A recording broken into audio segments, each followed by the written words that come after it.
Hayırlı akşamlar. Konumuz tahar makineleri. Tahar makineleri kaç çeşittir? Ne işe yarar? Avantajları, dezavantajları var mıdır? Varsa da bunlar nelerdir? Benim bildiğim dünyada 4 adet tahar makinesi var. Bunların ikisini Avrupa, ikisini de Japonya üretiyor.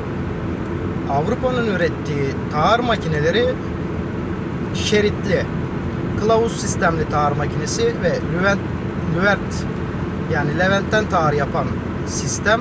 Bunlar lüvertli sistem, şeritli. Japonların 2 tane ürettiği tahar makinesi var. Bunlardan birini Toyota üretiyor diye biliyordum. Birini de Todo. Todo'nun ürettiği şeritli, Toyota'nın ürettiği hava jetli. Şimdi bu 4 çeşit tahar makinesinde peki durum nasıl? Bu 4 çeşit tahar makinesinde de durum şu şekilde. Yani bu makineyi alırken ya da bu makineye iş verirken kötülemek ebabında değil. Bunların hepsi mühendislik makinesi. Mühendislik gerçeğe yaklaşmaktır. Bir makineyi kötüleyemezsiniz. Şimdi kılavuz makinesini öne alırsak, İtalyanların kılavuz makinesini, bu makine tek bobinden çözgü yapar. Dakikada maksimum 82 tel. Bu makine bende var 4 adet. Ben bunu 52 tel randımanla çalıştırıyorum. Makinelerimi üzmek istemediğim için ve makinelerimin üstünde fazla bir ustalık yapma ihtiyacı gerek kalmıyor. Bu makine 22 ve 122 aralığında, iplik aralığında pamuk çekebiliyor. Kitapçığında yazan bu. Tabi pamuk ipi pahalı olduğu için bunun alternatifi var. Polyester kesik elyaf.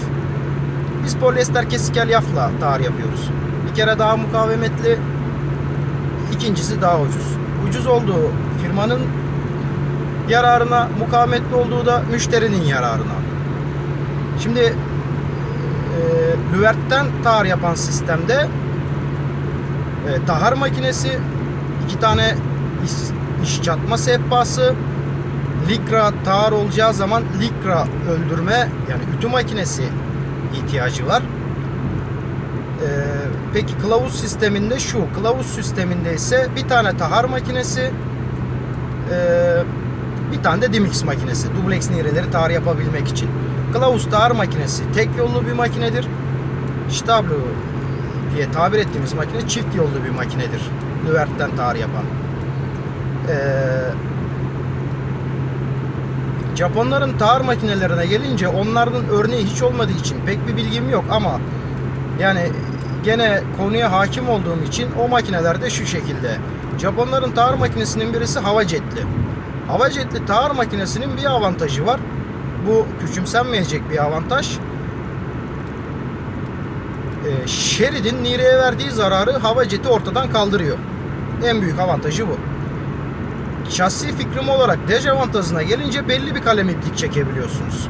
Çünkü az önce dediğim gibi kılavuz tahar makinesinde polyester çek diyor.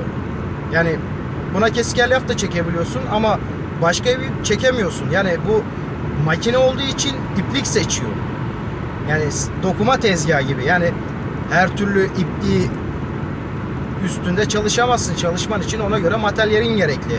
Yani nasıl bir hava jetli dokuma tezgahında daha az litral iplikler ya da su jetli dokuma tezgahında daha çok sentetik iplikler çalışılıyorsa, yani bu tezgahlarında buna benzer özellikleri var. Mesela tahar makinelerinde likra çekmez. Çünkü şerit ipi çekecek. İp özelliğinden dolayı kendini geri çekecek. Likranın öldürülmesi lazım. Bunun için de bir ütüye ihtiyaç lazım. Japonların ikinci şeritli makinesine gelirsek, bu da bildiğim kadarıyla kılavuz. Ama çift bobinden. Çift bobinin sağladığı avantaj şu. S tur, Z tur. Yani 2 sağ 2 sol turlarda S tur iplik piyasada haddinden fazla bulunabiliyor ama Z tur iplik bulunmuyor. İpi bulduğumuzu varsayarsak piyasanın koşulu önünde, eğer makinenin de seçenekleri 2 sağ tur iplik, 2 sol tur iplik çekme seçeneği veriyorsa, bu makinenin bu avantajı çok güzel. Bu makinenin iplik kesme kurs boyu 2 metre 50 santim diye biliyorum. Bu da işbağ için iyi bir olanak sağlıyor. Kılavuzun avantajı İtalyanların, bu 2 metre 75 santim 25 santim biraz daha uzun. İplik sarfiyatı daha çok.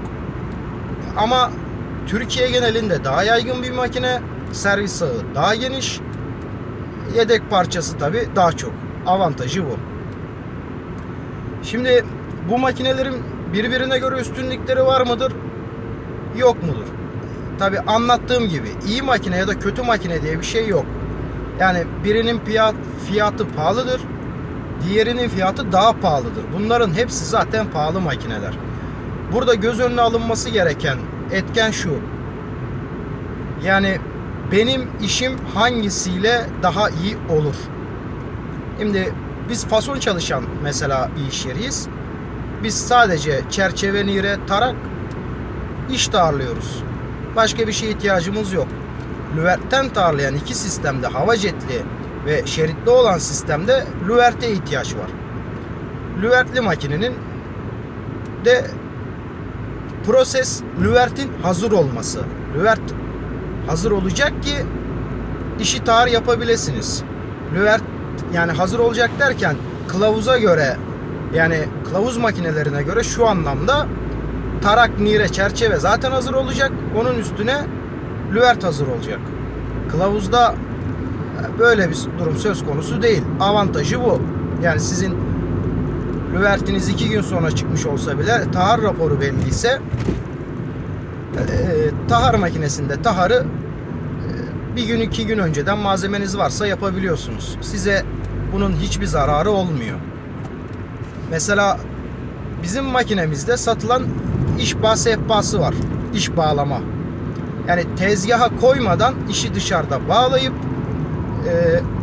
lüverti tezgaha koyabileceğiniz bir sistem. Bu makineden bizde bir tane var ama tahar makinesi 4 tane var.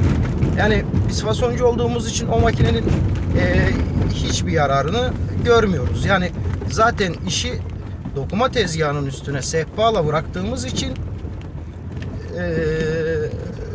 tezgahın üstünde iş bağlanması biraz daha kolay oluyor. Bu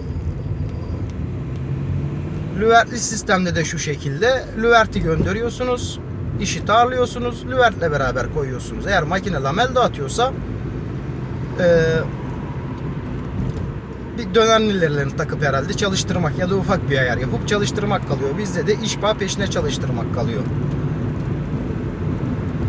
Bu makinenin yani birbirine herhangi bir üstünlüğü yok. Yani biri düşük işçilik olan yerde üretiliyor, biri Doğu blokunda üretiliyor. Yani bu sizin işinize şu şekilde yarayabilir. Avantajları ve dezavantajları şeklinde. Ya bugün 20 ayak armüllü bir dokuma tezgahının 8 ayak hava jetli bir dokuma tezgahına göre avantajı 20 ayak desen çalışabiliyor olmanız. Peki 10 ayak hava jetli bir tezgahın avantajı, onun avantajı da şu. Yani armüllü tezgahta, şeritli tezgahta 500-600 devir çalışırken hava jetlide de 800 devir çalışabilmenin verdiği bir avantaj var. Yani bu avantajı göz önünde bulundurup makineyi bu şekilde değerlendirip işletmeye makinenin bu şekilde alınması lazım. Ya da işi dışarıda da fason yaptırılacaksa bu şekilde yaptırılması uygun.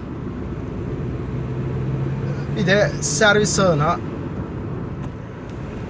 hizmet kalitesine, yedek parçanın ucuzluğuna, kolay erişebilir olmasına, muhtelif parçalarının bulunabilmesine, bunlara bakmak lazım. Bunları göz ardı etmemek lazım.